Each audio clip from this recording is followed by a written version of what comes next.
Marvel Rivals being a hero shooter means that there's already a bazillion tier list out there from many well-skilled and well-meaning individuals. However, I have not seen a single tier list talk about the differences between the controller player and the PC player. So today, I'm going to be focusing on us plebeians on the controllers, whether that be me on PlayStation, my friend Rev over on Xbox, my friend Beast, who happens to be a PC user, but really likes the controller. The idea here is that the meta subtly shifts ever so slightly between the input methods. Obviously, the overall strength of the hero does not change that much, but the execution does ever so slightly, and hopefully by having a spread of different opinions, including my other friend, who's just a normal M&K player, hopefully this gives the least biased, or at least the most fair assessment of some of these heroes. Of course, feel free to disagree with me in the comments down below. Let's begin. We're going to go through this in alphabetical order here, of course, starting with Adam Warlock. Adam Warlock is a support, which automatically means that he can't be that bad,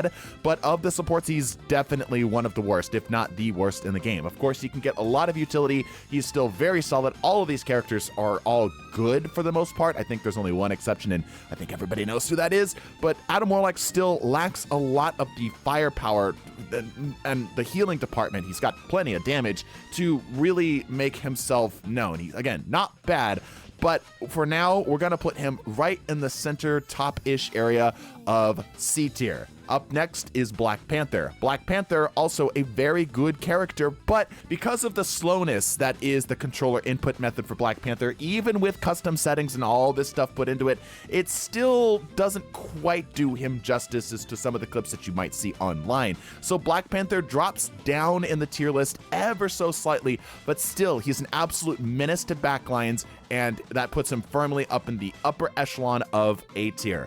Next up is Black Widow, and yeah, this really doesn't change much. I would argue Black Widow is arguably slightly better on console just because aim assist is a thing, but it's really not much. It's hardly noticeable, and she still just has lackluster damage overall. I know that there's plenty of people who can find great success with her, but for the average person who this tier list is made for, this is just not going to be it. They're not going to find success with Black Widow, so she is solidly placed into D tier.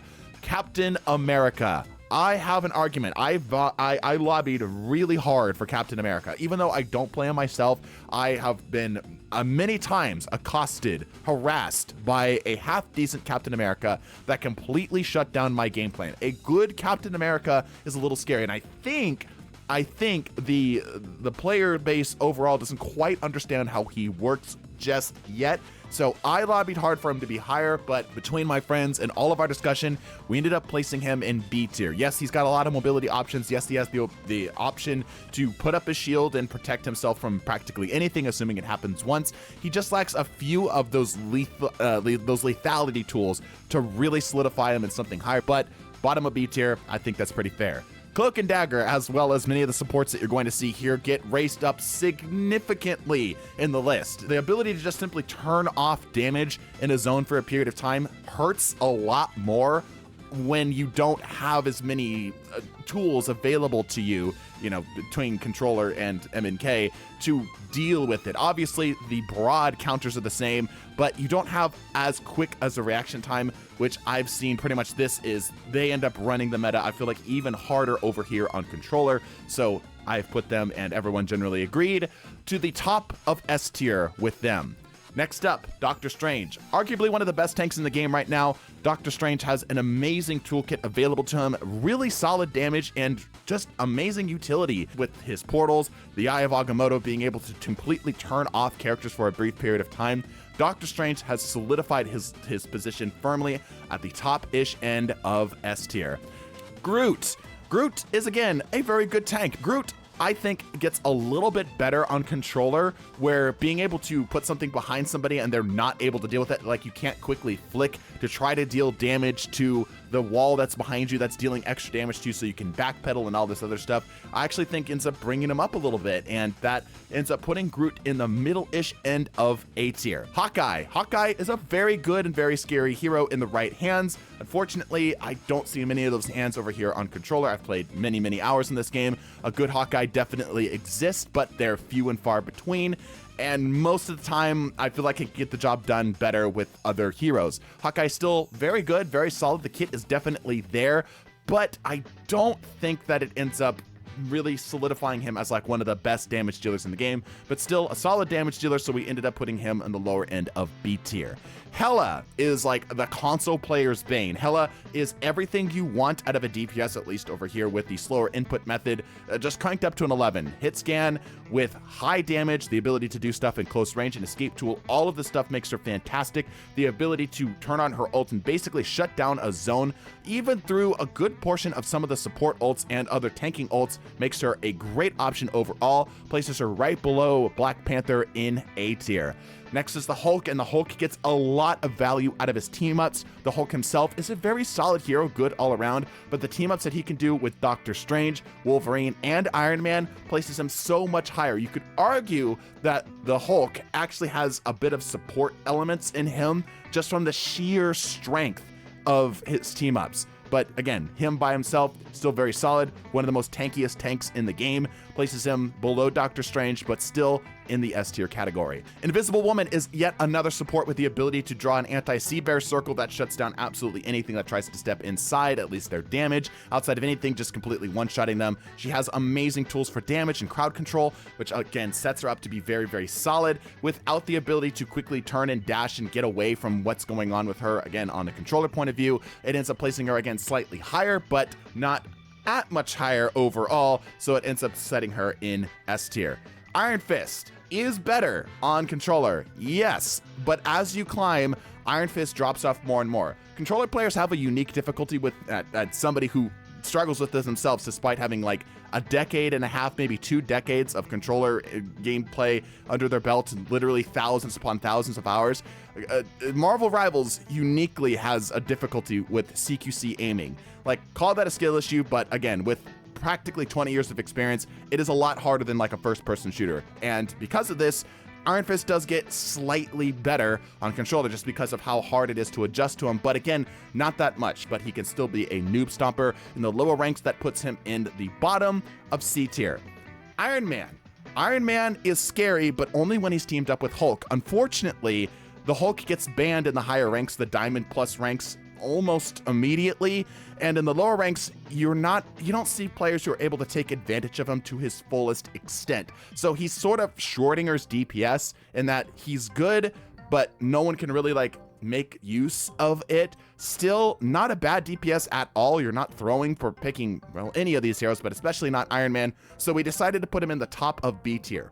Jeff the Landshark has some really solid just individual target healing, and his ability to quickly adapt from target to target is also solid as well. His ult is really scary, but again, as you get better and better with the Jeff the Landshark and the higher that you climb, his ultimate falls off quicker and quicker. So unfortunately, we don't see a lot of value from him in the higher tier, but he's still a decent pick overall. His unfortunately relatively easy to hit hitbox when he's just, walking around makes him a little bit of flanker food, but it's still not a bad pick overall. So we ended up placing him in right above Hawkeye in B tier, about the middle of B tier.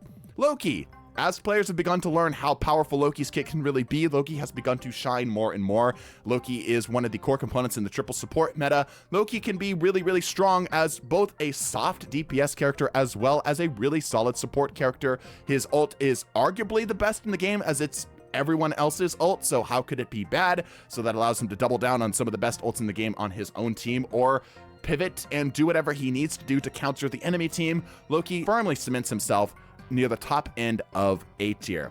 Luna Snow, again, this hopefully isn't too much of a surprise, but supports are absolutely dominant right now. Luna Snow is no exception to that whatsoever. Again, the ability to turn off damage for a period of time is even more powerful over here on controller. Her ability to stun players means a lot more, I would argue, over here on controller. So Luna Snow gets a massive buff over here. You almost see her in every game if it's not a Cloak and Dagger. Puts her at the absolute top end of S tier. Magik, just like with Iron Fist, Magik gets even better on controller comparatively. The exact aim isn't as important with her, so you can just focus on really nailing down the combos, which I would argue is a little bit easier on controller, as you arguably have a little bit better ergonomics of, you know, making all of that happen. So Magik gets a big buff overall. I was lobbying for her to be S tier over here on controller because she's very oppressive for most of the squishies in the game, but my friends talked me down into putting her at the top end of A tier. Magneto, again, one of the absolute best tanks in the game right now. Magneto can completely turn off damage, grant you for a brief period of time, but the ability to say no to any damage for any length of time is amazing. He has one of the few ults in the game that is an excellent counter to the Circle of Healing support type ults, and his team-ups aren't bad. Ends up placing Magneto at the middle-ish end of S tier. Mantis, a very similar story to the other stuff that we've seen. Unfortunately, the difference here is that Mantis is a lot more aim orientated, but still her damage is really solid, her healing is not bad, and she doesn't need to put a whole lot of effort into it. Damage boosts are nice for most team fights. Mantis ends up going solidly at the top-ish end of S tier. Moon Knight has a similar story to a lot of the other DPSs that we've seen in that he takes better advantage of players who are not able to adjust and quickly snap to targets as easily, and Moon Knight is the prime example of that. You're slightly more likely to pick up more kills with this ult. I've seen this be a little bit more valuable over here on controller, even if it's like a 0.1% or so. It does seem to be a little bit better when I see Moon Knight's. Combos are of course still there for him, so he's very, very strong. We ended up placing him in the middle-ish, top-ish end of A tier. Mr. Fantastic. I feel like Mr. Fantastic gets a bad rap. Personally, I feel like Mr. Fantastic could be better overall. I think that he's got a kit that could really shine with the right hands, but I don't think that we've seen those hands just yet. I think we've seen a lot of players who kind of understand loosely what his kit is about, but really haven't been able to take like full advantage of really what he's able to do. I know I'm slightly repeating myself here, but I'm a little disappointed in this placement overall, so you guys can let me know if you would end up placing them higher. I think Mr. Fantastic's biggest need right now is a better ult. His ult is garbage, arguably one of the worst in the game, right next to the Black Widow. And unfortunately, the placement that we ended up landing on him with was D tier. Still a good character overall. Pick up Mr. Fantastic if you're looking to try to get into tanking. He's a good, like, you know, bridge into that. Namor. Namor is great for completely hard shutting down brawl type comps as well as flank type comps. Any comps that want to get away from their tanks and start to deal damage to the backline. He also is, of course, one of the best things that you can do in order to keep your supports alive. Namor by himself, not bad. And neutral, not bad. I think we ended up placing him a little bit higher and then dropped him a little bit lower, which ended up placing him right in the middle-ish end of A tier. Peni Parker.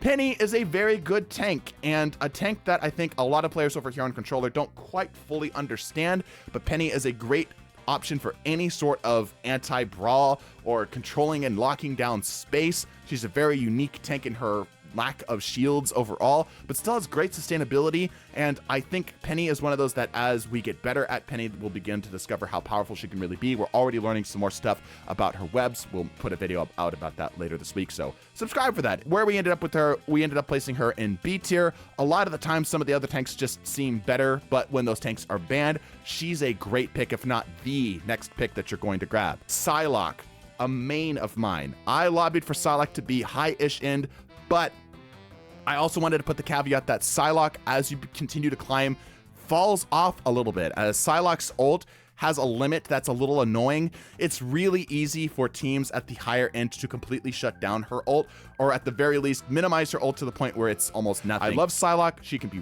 really devastating in the right hands, but cannot lie that at least over here on controller, she feels like she kind of hits a bit of a wall that it's difficult to get past. So Psylocke we ended up placing at the bottom of A tier. Rocket has surprised the entire community. At first, I think we all thought that Rocket was just sort of average, just, you know, really consistent, but doesn't have this real high-end skill expression. But as we've learned, Rocket's consistency is one of his greatest strengths, as well as his utility with his BRB allows him to be a absolute solid pick for almost any team composition. Yeah, he can't solo heal. Yeah, he doesn't have a ult that completely turns off damage, but it's still just so well-rounded, so versatile, and ends up placing Rocket for us in the middle-ish end of A tier. Scarlet Witch. Scarlet Witch is great, so long as the enemy team doesn't know how to deal with her. Now, Scarlet Witch in the high end can see success. Her ult can be very scary, but it's also the loudest and brightest and easiest to shut down in the game. Scarlet Witch just is one of those characters like Iron Fist that ends up being a bit of a noob stomper, and past that, falls off pretty quickly. Either way, Scarlet Witch in the middle end of C tier. Spider-Man.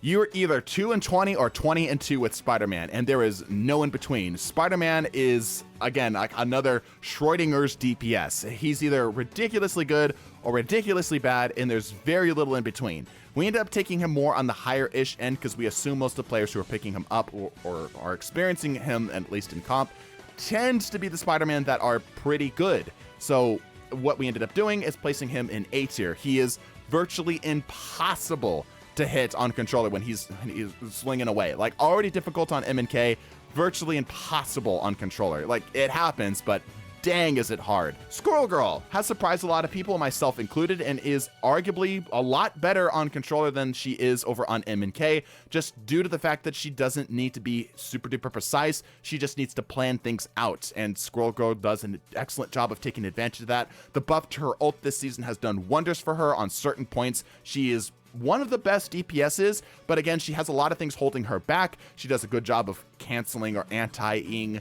the dive teams or the brawl teams, so we ended up placing her below Spider-Man and below some of the other stuff in the bottom-ish end of A tier. Star-Lord in the right hands can be devastating. His ult is great for picking up squishy targets. He can be a unkillable target if you know how to, if the enemy Star-Lord knows how to play him. Star-Lord is such rock solid damage. That ends up placing him in the middle-ish end of A tier for us. Storm. Storm's buffs did amazing things for her, things that I did not anticipate. Storm ended up being one of the best, if not the DPS in the game, which is why she gets banned so often. I don't think much more needs to be said about her. She also operates as like an off support as well, as she gives either a speed boost or a damage boost. So to her, S tier.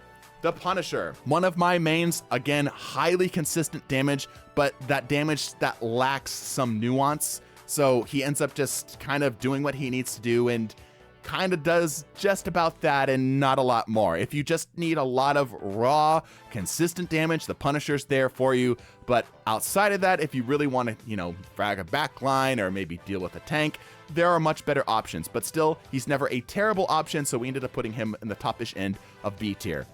Thor on controller does not hit quite as hard. That whole problem of CQC characters being harder to hit goes away when the enemy character is the size of a freight train by comparison. Thor is still very strong, one of the better brawl characters, if not the best brawl character in the game. But again, unfortunately on the controller, without the ability to adjust quite as quickly, he doesn't get as much value. Still, a very solid tank. Probably should be higher on this list, but we ended up placing him in the top-ish end of B tier.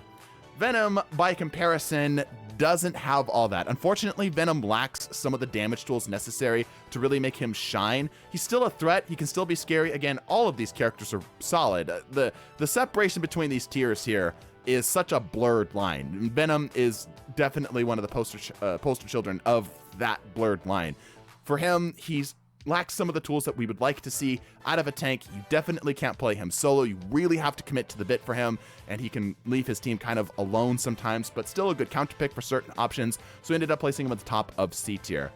Coming into our last two, Winter Soldier. Again, a similar situation for aim requirements. Winter Soldier has some brawl elements to his kit, as well as his poke being decent damage overall in general.